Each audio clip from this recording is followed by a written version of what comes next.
For the last time in 2023, United are playing Forest. The final game to close the year. It's been a mixed year with the League Cup, but then some other stuff in between.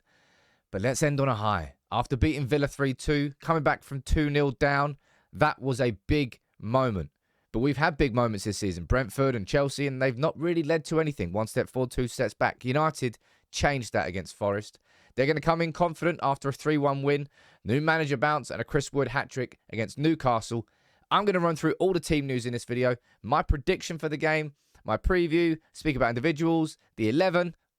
You can let me know what you think in the comments below, as you always do. So as I said, drop a like on the video for the last time this year. In terms of team news, there won't be anybody coming back from injury, surprisingly. The likes of Casemiro, Martinez, Mount, Maguire, Malacia, they'll all be back in mid-January. I'll tell you what, United's squad, fingers crossed, should be shaping up significantly better by the end of January. Now, hopefully will mean a slightly different approach to the second half of this season.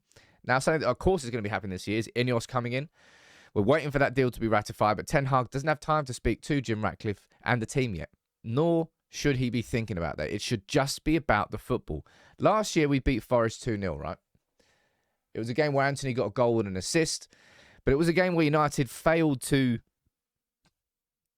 kill the game off. Forest hit the post, I think. Keylor Navas had a blinder, made some cracking saves. And we ultimately got the 3 points, but it was a nervy one. Now, because Forest have just had a 3-1 win, they're going to come into this game full of confidence. Is this their first home game under Nuno? I think it might. Well, I don't know. But the home record hasn't been as good this season. But United are going to have to bring our A game. In terms of the players who are coming into this game on form, I don't have to tell you about Garnacho or Hojlund. That second half against Aston Villa was absolutely superb. What we need to see is that from the beginning against Forest. Now, in terms of who's going to play in goal, well, it's a rhetorical question. Now, this, I think, is going to be the last time that we see Onana before he goes away to AFCON, but he may well play in the game against Wigan. Ten Hag was speaking about that in his pre-match press conference. Let's find out. I think he's trying to look to delaying leaving for AFCON because he wants to. I think he's aware that if Binder comes in and he shows cracking form, then there's a question there for Ten Hag as to whether he keeps his spot in that team. Now, in terms of Diogo Dalot, as I said, I spoke about his performance away at the City Ground last season was pretty damn impressive. I think that was the first time that he played at left back. I don't know what we're going to see here. If Luke Shaw is fit to play, you might see this, right? If Luke Shaw is fit to play, then I think Dalot will keep his spot in that team. Luke Shaw will come there because I think Ten Hag will want to keep Evans and Varane together. It's actually a centre-back partnership which is working when they're fit. So I think he'll keep it. Now, if if Shaw isn't fit, then it'll be what I said before. And it'll be Dalot at left back with Wan-Bissaka at right back. But I think that's the only change that Ten Hag will really want to do to that team. Defensively. You might say, we conceded 2 against Villa. We conceded 2 ridiculous set pieces. Like, just a lack of concentration, organisation, leadership. I mean, sod knows what we do, honestly. What do we do in training for set pieces? Because it's outrageous how bad the defensive organisation was. Onana should probably have come more for the first ball, but then it was stuck in that perfect no man's land between the goalkeeper and defender. He's saying, whose responsibility is it? And no one took any. Second goal, nobody marking him out of the back post. Surprised. It was just awful. Don't do that against Forest. And I tell you even more reason not to do that against Forest. Because of this man. Chris Wood. I'm not looking forward to watching us try to defend set pieces against Nottingham Forest. That I will tell you for free. Now, in terms of the midfield, against Villa, it worked, right? I've been screaming and, well, not screaming, but just been calling and asking for Scott McTominay to be dropped for so long. And Christian Eriksen came into the team. And the reason I've been saying that is because the potential goal threat of McTominay is not worth the lack of a midfield option throughout the entire build-up process. It just doesn't work. Now, something that we've actually been doing with Dalot in these last couple of games, he's kind of been dropping into this position here, which means that Mainu sort of has been operating a little bit isolated as a number 6 per se, but because Dalot has been sort of shifting inside, we've actually ended up having a little bit more like this, right? we've actually ended up having two options in midfield because Dalot has been that inverted fullback. So I kind of would expect to see that against Forest as well, and therefore Eriksen will play. And in that sense, maybe it's not as important that McTominay doesn't play. And given how physical Forest are going to be, maybe this is a game where McTominay comes in. But I would like to see Eriksen stay in that position because I think it's working. I think, well, it's only been one game, right? But I think it can work and continue to work. Let's just rejig this formation here. Damn. There. You go there. And you can see how bloody complicated things are in the... I can understand... Honestly, I really can understand why a lot of these United players kind of get confused by this. But I would keep Eriksen in that team. And, of course, I'm keeping Mainu. He's just... There's something about him that no other midfielder in this squad has. The confidence under pressure on the ball is probably it.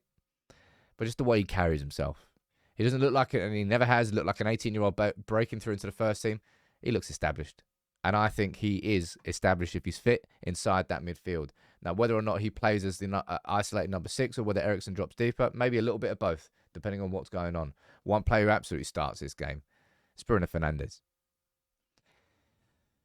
I've continued to defend him for a long, long time, and I've been always confused as to why he doesn't get, like, all-round support from United fans.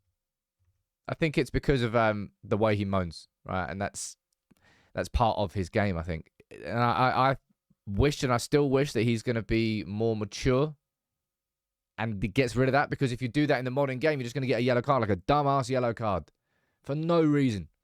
Rein it in, Bruno. But from a chance creation perspective, he is the most effective player in the whole of the Premier League in 2023. He's created 100 chances, and the closest to him is Mo Salah, who's created 71 chances. Bruno has created nearly 30 chances more than Mo Salah in 2023, and no one else comes close. Play him in his best position. Play him being that man who's looking for the final pass through to our front three. And I think the front three, for the first time in a long time, it picks itself. Marcus Rashford, I don't actually think I gave him enough credit for how much better he was against Villa. Is there more that could still come? Of course there is. This is a guy who scored 30 goals last year. We should be expecting him to deliver in that sense. Got a great assist for the first goal from Garnacho, but generally all round looked a little bit sharper. Last year at the City Ground, that game goal he scored, I think it was in the League Cup semi. Wow, man, he terrorised that Forest defence down the left. I hope to see that sort of level of performance from Marcus Rashford on Saturday. And I think he starts. I think he'll take a little bit of confidence, but we actually had goals elsewhere against Villa. Garnacho coming up with 2 goals from that right wing was sensational. It really was a sensational performance from Alejandro Garnacho. I don't really think there's another way you can describe it. Also got the goal that was offside. I was really annoyed with that because I thought that was just a little bit dumb. That was just a little bit, you weren't focused and concentrating on looking down the line when you really, really should have been. But I think Garnacho starts on that right wing. And if we can have Garnacho playing like that on the right wing, and we can have Marcus Rashford refinding some form on that left wing, and those two together, and we can have a Rasmus Hojlund who's scoring goals in the Premier League, then that front three right there is going to cause problems. And to see Hojlund score a goal of that importance, to see the celebration and what it meant to him, was one of the best moments of 2023. And also, I hope, can be the springboard for him. That pressure's off. It's eased. Now, he can... Because I imagine, you definitely saw it in the first half against Villa, right? There were just opportunities where you're thinking he would have just taken that instinctively before, but he's kind of half thinking about it now. Because he was thinking, I've got to score, I've got to score, I've got to score, I've got to score, I've got to get that first goal. Now he's got that first goal. He can chill out a bit. He can focus a little bit more on his movement and the game and the goals that will come naturally as a consequence of that. I want to see that front three. And I'll tell you what, that team right there, I'd be really excited to watch against Nottingham Forest. I really, really would. Let me sort out that defence. That is despicably... My OCD kicking in there. That's a little bit better. Look, right. What's your prediction for the game?